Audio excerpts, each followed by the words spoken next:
Hello and welcome to the channel. It's winter time and the weather is that bad outside there's no fishing. So I've got the log burner on in the background and I'm looking at rigs.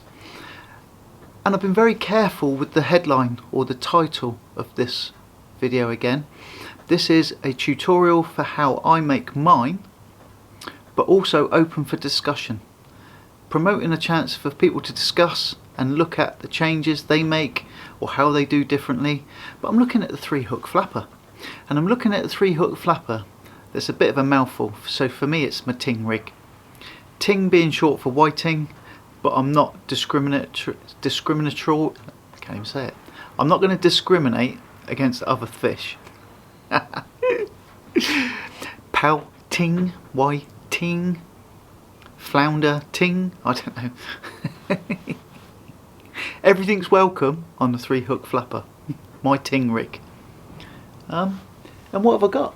Oh, I bet it's no real different to a lot of other people's rigs, to be honest. But this is how I do mine.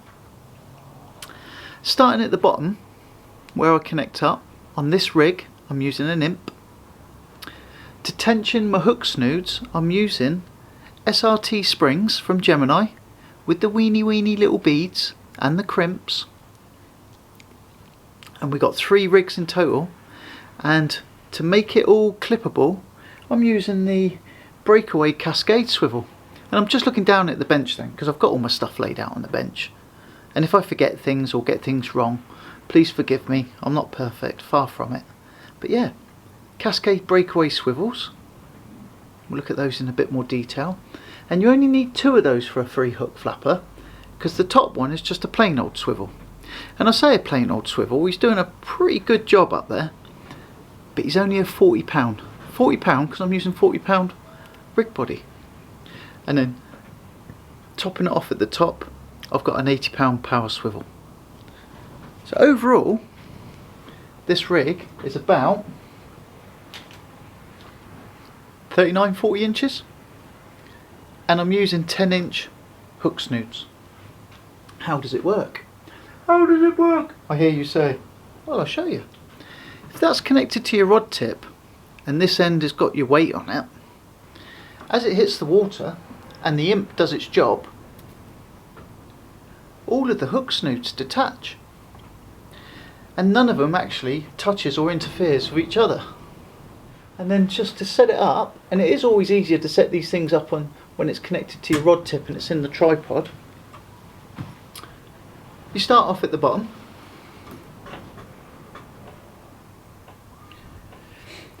brand new hooks, very sharp, and you clip it into the imp. Then you'd go to the next hook up, bait it up, and clip it into the Cascade swivel. And then the top hook, it's got a little bit of resistance for the SRT spring, bait it up, goes into the next Cascade. And then that would be ready for casting. It's quite robust, it's quite tidy, it's not going to come undone very easily. You might struggle with off the ground casting. You might want to use a captive bait clip at the end. When I say captive, I mean something like the Trident Roto bait or the Gemini splashdown, solo splashdown, because they hold that bottom hook captive. And as long as that one's captive and you keep some tension in it, even if you just keep tension in it, you might manage an off the ground cast with that, but this is more like an over the head thump rig for me. And there it is. Just one more time to show the release. As it hits the water and the weight hits the water and the imp does its job and it releases, because of the swivels and the way that the Cascade swivels are loose between their beads, it all ejects the hooks. Lovely. Ejects every time. Never comes back fouled up. It might come fouled up if you've got an eel on the end and he's twisted your line up and he's given you a right good kick in, but that's going to happen with any rig.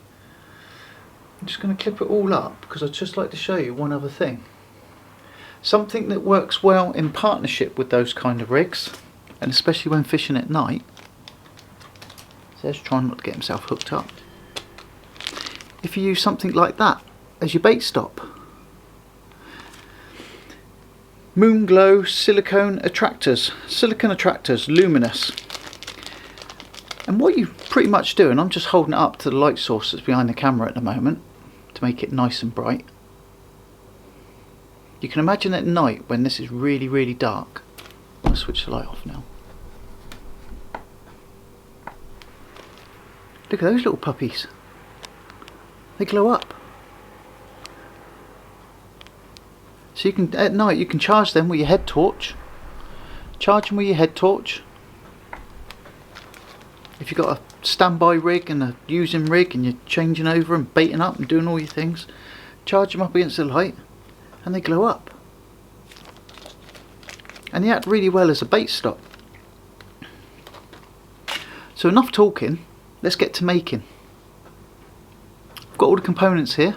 We'll have a look at the components and we'll make a rig. And then what I would really appreciate is for you all to rip it to bits, tell me how bad it is, how good, bad or indifferent, and then I can fine tune it for next time. So I'm going to make one, you can tell me how bad it is, and then we'll have a look and see how good we can make it. Sounds like a plan. Happy days. First off, I'm going to be looking at the line, and I'm using Amnesia for all of this. I'm going away from some of the heavier rig bodies that I use on some of my rigs. The rigs where I'm using 40-pound hook snoods, I use a 100-pound main body for my rigs. But for things like scratching rigs and stuff, I like to take it down a notch and try and make everything as small and as neat and as light as possible. So for the main body I'm using 40-pound Amnesia, and for the hook snoods I'm using 20-pound Amnesia. So between the two of those, that's the lines that I'll be using.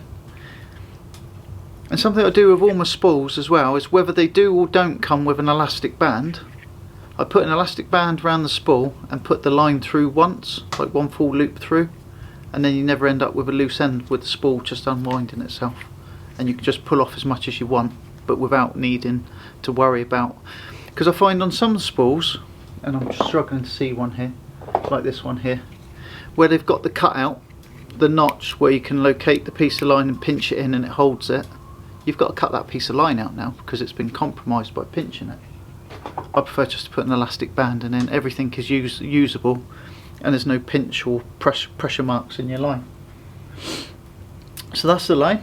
The 40-pound main body, I've got marks on my bench, but I'm looking at 48 inches, and I deliberately make this long. I make it long and build it up and then trim it to length at the very end once everything's under tension and I put the final component on. So I know that's probably going to be about 8 inches too long.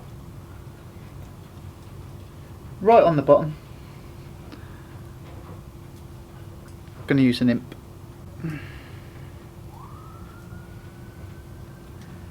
And tying knots isn't really a spectator sport, I know.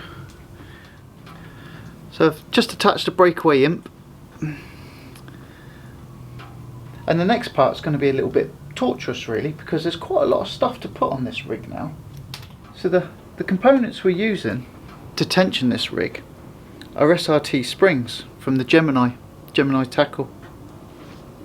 And the SRT springs, all of this is fiddly. For someone with carrot fingers like myself, I've just threaded on a crimp and now I've got one of these little SRT springs. And if you have got quite chunky fingers, which mine seem to fail me right at the tips, so there's an SRT spring going on the line, and all we're going to do is very carefully make sure we get everything in the right order, and we'll go through the right order in a minute. So that is the first layer of everything going on. So I've got an imp, a crimp, an SRT spring, a little weeny bead, I think it's about 3mm, a cascade swivel, make sure that it's facing the right way and it's not upside down, then another bead, and then another crimp. Now I need to do all of that again, and then the top set is very slightly different. So that is now 2 complete sets: imp, crimp, swivel, bead, cascade swivel, bead, 2 crimps, spring, bead, cascade swivel, bead, crimp.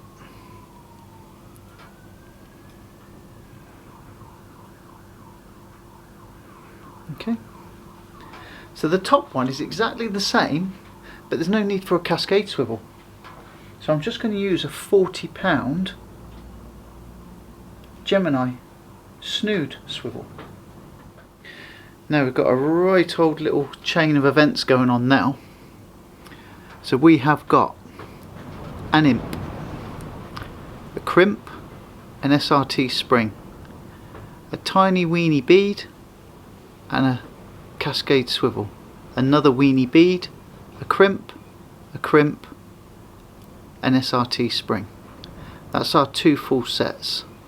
We've then got a small bead, cascade swivel and a bead, crimp, SRT spring, the whole thing again, a bead, but this time just a very small 40-pound power swivel, a bead and a crimp. And that is the whole chain of what we got. Let's have a look.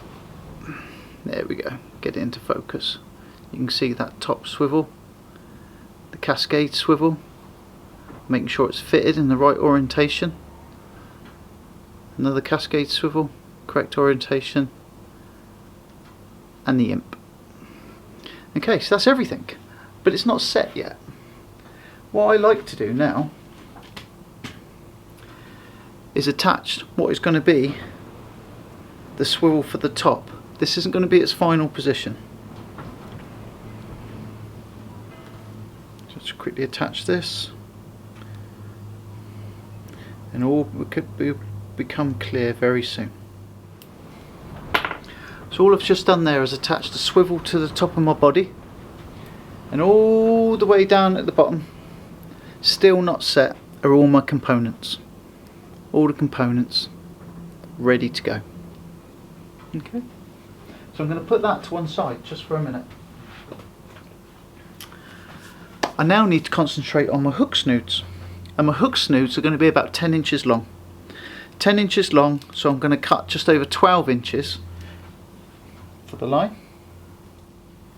So all I've cut now is 3 hook lengths, hook snoods, and I'm going to make these up.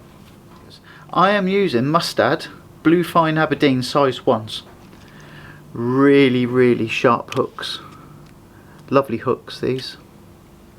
For the smaller species, for tings, for poutings, flounder, pretty much anything. If you're using fine baits, small baits, these Mustad Blue Fine Aberdeens are amazing hooks. And the hardest thing I'm going to have to do now, whilst doing all this, is to make sure I don't hook myself, because they are sharp.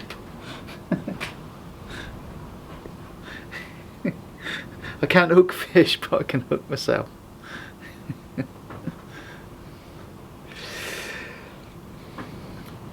So, without boring you with, I tell you what, I'm not a tackle queen. I'm not into all the looks and all the rest of it, but it looks quite trendy, funky, the fact that I'm using red line against a blue hook, and it is like an electric blue.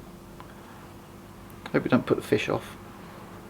It's no good to me if it looks good but puts fish off. So all I've done now is made up a little hook snood,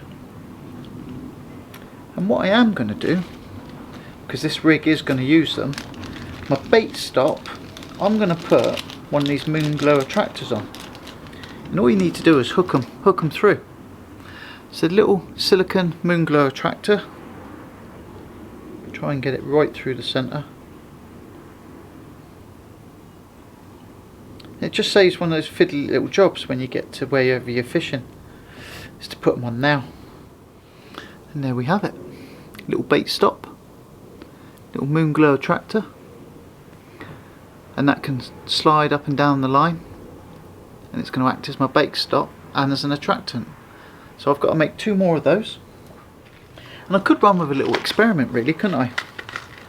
I could run with 1 hook snood with none on, no Moonglow, 1 Moonglow and 2 Moonglow, and I've already talked myself into it. I'm going to do that. Next time I fish with this, I'm going to see how it happens, see what works out. See if one of the hook snoods favours the others.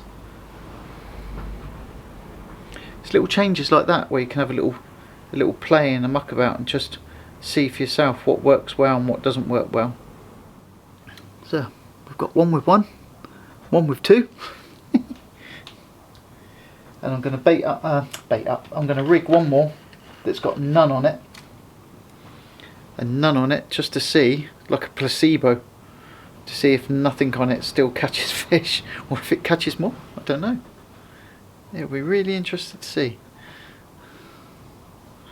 I'd like to think the one with two on catches more, and then that would convince me to use them all the time. And they're handy as a bait stop anyway. Stop your worm from shooting up the hook. Because these fine points, they've got no like bait grips on them or anything like that. So you tend to find you need a bait stop. Whereas the other hooks that I've used before now as well, the bait holders, the ones with the barbs on them, they're quite handy because, especially when you're using worm, they tend to hold the bait in position. So I've just put a weight on, just to keep the whole rig in tension while it hangs from the ceiling. And now I need to attach all of my hook snoods to the swivels. It's worth mentioning why I've only gone for £40 amnesia on the rig body on this. I've decided to try out, and I'm in the process of doing, braid straight through on my beach reels, on my Penn surf blasters. So I've gone, it sounds heavy, but I've gone for £90 braid straight through. And what that does is it means I don't need the shock leader. I'm going to try not using a shock leader at all. But then there is absolutely no flex to the end of the rig. It is bar taut, no give at all. So I'm just trying something out. I'm trying something out where I'm using £40 amnesia for my lighter rigs as my rig body, just because it's got that bit of flex in it. That bit of flex, just so that everything isn't under so much, is so unforgiving, I suppose, is what I'm trying to say. So I'm designing back in the flex that I've taken out by going braid straight through. And I can show you the reel in a sec. But that is my third hook snood. And where we get to the interesting bit of setting up the rig. So that is the third hook snood, all attached with this little Moonglow bait stopper. And the entire rig now is just hung there, but it's in a bit of a mess. With the rig hanging from the ceiling, the top two hook snoods I've just hooked up onto the swivel so they're up out of the way. To tension and set the rig, what you need to do is to hook into your imp, pull the bottom crimp up until you just start to get that little bit of tension on the spring. A very small amount of tension. And then with your round nose pliers, I use 2 pinches on the crimp. I have got a crimping tool, but I tend to use the round nose pliers. And that is the first one set. And even if you pull on that, it's the spring, because that tension will come on when you cast, the spring takes up the difference. And that is the first hook snood set. You don't tie the hook to the length, you tension it using the crimp and the spring. To set the top crimp above the bead, you need to release the tension because you want it in its relaxed state. In its relaxed state, and just raise it about 5mm above its natural relaxed position so that there's movement for that cascade swivel. To set the next one, you first need to make sure that the bottom one's clipped down and under tension. Always easier said than done, because it always fights you, because it's all a little bit awkward. It never makes it easy, does it? Hey? Right. So that's the first one set. You then raise the second one. So you clip into the Cascade swivel and you start to tension the second set up. When you've got it under that little bit of spring tension, again, difficult as a spectator sport, but then you just crimp twice, and that is the first two parts of your Cascade. For setting the top crimp on the second set, you put it into its relaxed position, take hold of the crimp with the pliers, raise it about 5mm and just squeeze it there. Put that back under tension. So the bottom two are now in their cascading position. We just got the top one to sort now. To set your top snood, you need to locate it into the second Cascade swivel. Put the spring under slight tension and crimp twice. Release it till it's relaxed position. Hold on to the crimp. Raise it about 5mm and crimp twice, and then you can clip it back down. And that's the Cascade set. The beauty of this rig now is we're all clipped down. That is all three hook snoods clipped down in the Cascade swivels and the imp. Hold it under tension as it would hit the water. Mind your eyes. All three hook snoods release. Two of which got Moonglow beads on as bait stops. It's going to be interesting to see how those guys work. And there you go. When it comes to baiting up and clipping up, it would be on your rod tip. You always have to start from the bottom first and work your way up. So locate the bottom hook in the imp. Locate the second hook in the Cascade. The third hook in the Cascade. And there we have it. I've made two. So this is another version that I've done. The only difference with this one, and it's set up in exactly the same way with SRT springs, Cascade swivels and an imp. This is a variation for choice on the day. Again, this one will release in exactly the same way and all the hook snoods have come free. But these ones are rigged with, and this all helps with making sure that everything's good to go before. Let's have a quick look, see which ones. Okay. So out of the two rigs, 3 hook flappers, I've got one with the Mustad Ultra Points, and that'll be in my rig wallet as a scratching rig ready to go whenever I go fishing. I don't go fishing to catch small fish. If once I'm there and it looks quite dire, or you just need that little bit of sport while you've got another rod or 2 rods working, then I usually put one of these on as well. But these are even smaller, and I actually really like these. These are the saltwater bait holder from Mustad, size 4. Size 4 hooks, and the hook shank has got the bait loader barbs on the back, so they hold worm well, they hold squid well, but they've also got that kinked twist at the end of the hook. Micro sharp point technology. Sounds a little bit made up to me. This is all Mark Williams rigology. What a load of trap. So that's the second one. So I've got 2 of these in my rig wallet. 3 hook flappers, or clip down 3 hook flappers. Yeah. For the small stuff, for the tings. The whiting, the pouting, the flounder tings. Anything and everything. Love them. Don't like using them, but you know, needs must. Get this hooked up out of the way so I don't hook myself up, which is usually the case. And get this bad boy out of the way. We're getting clipped up. I don't know if you've noticed, I've got stuff clipped up and hanging from the ceiling everywhere in my workshop at the moment. I'm on a bit of a rig frenzy. This one's a little bit too tall for me because I'm vertically challenged. I'm not the tallest chap. There we go. Rigs everywhere.